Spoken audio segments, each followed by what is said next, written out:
if you've got AC joint pain, you've got to be doing these 3 exercises immediately to finally get your shoulder healthy.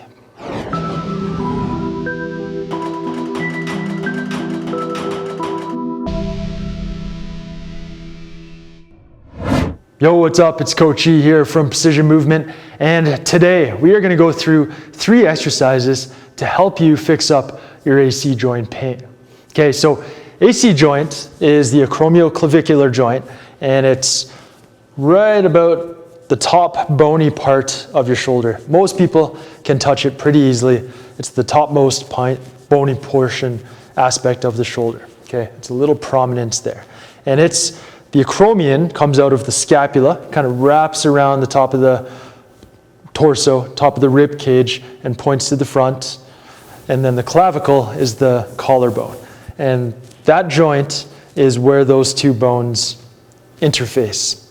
Okay. Now this joint, unlike most joints in the body, this is only held together by ligaments. So if you've got an AC joint problem, that indicates some type of ligament sprain or ligament laxity, some problem issue with the ligaments. Okay? The thing with ligaments is they don't heal as quickly as muscles.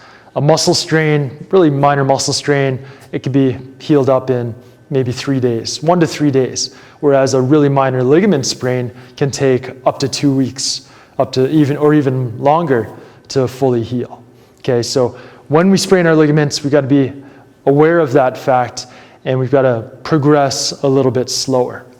Okay, so AC joint pain is often mistaken for symptoms of shoulder impingement. So to differentiate AC joint pain and shoulder impingement, I've got another video with 4 tests that you could take to figure out which one that you might have. So we'll link to that on this video here. So if you're not quite sure, click over to that video, check it out. And if you do have AC joint pain, come on back and we'll try to fix it up. Okay, now, if you just sprained your ligament, your AC joint, and you're working out or you're playing sports, you're wrestling with your buddies, I don't know what you're doing, but if you just sprained it, it's really important that you let it properly heal at first. Okay, so that means no movements in the extreme ranges of motion overhead, across the body, and behind you. Okay, so shoulder flexion, horizontal adduction, and extension, respectively. Okay, we want to minimize end range of motion in those movements because any end range of motion in those movements can potentially stretch out the ligaments of the AC joint a little bit more, prolonging your healing time. Okay, so keep it neutral. We're going to stay in front, so 90 degrees of shoulder flexion and arms by the side today. All right? Now, if you do suspect you've got a sprained AC joint, there's different grades. I've got an article on the Precision Movement site that breaks down what to do in an acute phase if you've got an AC joint sprain. So check that out if you're in that situation. Otherwise, let's get to the exercises. All right? So, like I said, we want to stay up to 90 degrees of shoulder flexion or arms by the side. And what we're trying to do is we're not doing anything with the ligaments right now. We're trying to actually rest the ligaments so they can heal and do their thing. So it's important to get a little bit of movement going just to facilitate blood flow and to speed up healing that way. But what we're trying to do is improve our motor control and our stability of the scapula and of the shoulder itself.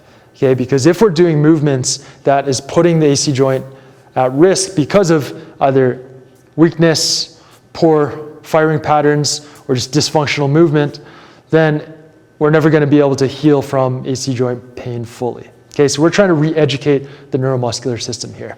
Now, it's really important to avoid, the one movement that is really important to avoid is downward rotation or anterior tilt of the scapula. Okay, so when the scapula anteriorly tilts, it looks like this. The shoulder rolls this way. And that puts a ton of strain on the AC joint. And how do I know? I sprained my AC joint last year doing a lot of muscle ups. And where that happened was right in this position when you're transitioning between the dip and the chin up. Okay? I got overzealous and I just started working them too often, and then I sprained my AC joint there. So I understand what it feels like. Now, that being said, that's the movement you want to avoid, which is downward rotation. So how do we avoid that movement? It's not just about passive flexibility. Some might say, oh, you got to stretch and that's going to fix all your problems. What it's really about is control. Okay, we've got to build the strength and the control, the patterns, to be able to extend the shoulder, so a shoulder extension, without anteriorly tilting the scapula.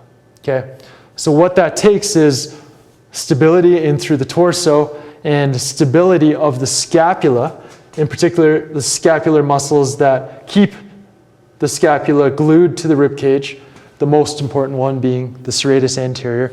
So we're training that muscle to keep the scapula in position as the shoulder or the arm moves around wherever it's got to go. Okay? So the exercise that we're going to do today are going to help you do exactly that. The first exercise I call the shoulder rotation robot. I've got another video tutorial here on YouTube with this exercise, but we'll break it down here. Looks kind of fun.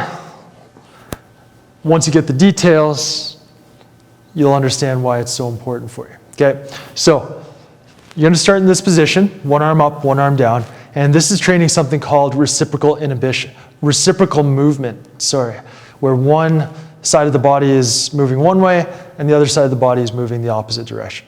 Okay, and it's very helpful because that's a very natural movement pattern that we use in everyday life. Walking, for example, that's reciprocal movement.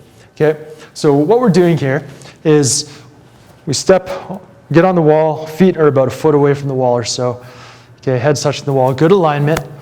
And I want to think of posteriorly tilting the scapula. So pulling the bottom edge of the scapula down in towards my chest. Okay? So I pull the scapula in, that activates the serratus anterior, and I hold that position the whole time as I do the robot. So the robot, you're busting out the robot at a party, you know how it goes. Okay? But I'm maintaining that scapular position as I'm rotating or cycling through the robot. Now, what I'm doing in this position is I'm constantly trying to drive my hand towards a wall. So external rotation here, and then same over here. Drive the hand towards a wall, internal rotation here. So I'm strongly trying to do this. Hold for 5 seconds. Hold for 5 seconds. The whole time the scapula stays still. I'm not losing it like that. Okay? Scapula stays in position, stabilized, working the internal and external rotators, and that's training that movement pattern to keep the scapula in position to avoid downward rotation while we're moving the arms around. In this case, internal and external rotation. Okay, so that's the first exercise. You can do like 5 reps, 5-second hold, up and down. All right, the next one, behind the back, external rotation. So you need some kind of resistance band. I've got one of those loop strength bands here. Okay, a red one, pretty skinny, you don't need much. And what you're going to do is you're going to grab the band behind your back. Okay, a little bit of tension to start. Hands are about butt width apart. And first, get in alignment, good alignment. Okay, scapula are flush against the rib cage, but I'm not hyperextending my spine, okay? Keeping neutral spine the whole time as I tilt that scapula. And from here, all I'm gonna do, externally rotate and abduct a little bit. And just hold it for 10 seconds. Breathe. Stay in good alignment. And slowly release, okay? So again, you're starting, thumbs are facing each other, and then the thumbs would be pointing forward. Holding for 10 seconds, avoiding hyperextending or hyper-retracting the scapula. Slight abduction and external rotation force. 10-second holds, and we're good, okay? This one you want to do anywhere from 3 to 5 reps, holding for 10 seconds. And that's gonna, again, help to reposition the scapula and help start to get into this shoulder extended position, okay, without downwardly rotating the shoulders and anteriorly tilting the scapula. Okay, last exercise.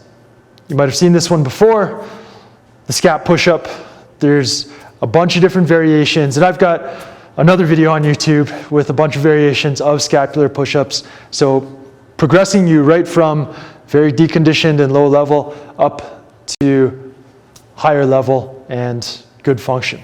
Okay, so check out that video. I'm going to link to it. But the scapular push-up, I'll show you the basic version here on the floor, 4-point position. This is one of the regressions. Okay, the important point with the scapular push-up is to just move the scapula without hyperextending or flexing the spine. So here I'm retracting the scapula and I'm thinking posterior tilt again, so fire up that serratus anterior. I'm able to breathe, okay, I'm not excessively tense anywhere else. And as I drive through the floor, I ensure that I'm not hyperflexing my spine, okay? I want to maintain neutral spine as I push and protract the scapula. Hold it, keep driving through the floor, and then you retract under control. Now the range of motion isn't huge here, and it's not supposed to be. Okay, we don't have a ton of protraction and retraction when we're in neutral. And that's totally cool. All we're doing here, our main goal, is to fire up the serratus and to start to groove this good movement pattern where we've got neutral spine with strong, stable scapula. Okay, so this one, you can do around 5 reps, 5 to 10 second holds at the top, okay, and moving under control. Very slow tempo, okay? So those are the 3 exercises for AC joint pain. That's gonna help to keep the shoulders moving and start to re-educate the neuromuscular system for proper aligned movement. Because when we're moving in alignment with the proper activation and movement patterns, that's going to set us up for a lifetime of being able to do the things that we love. Whether it's lifting in the gym, playing sports, hitting a golf ball around, whatever it is you love to do, these are the keys that are going to help you keep doing those things. All right, so if you'd like to learn more about the shoulders, how they're supposed to function, and specifically about the serratus anterior, click the link at the end of this video to watch a little presentation I put together on the scapula and proper movement of the scapula to set you up for movement longevity. All right, so thanks again. My name is Eric Wong from Precision Movement. Make sure you subscribe to this channel to get the latest videos, and I'll see you next time. Peace.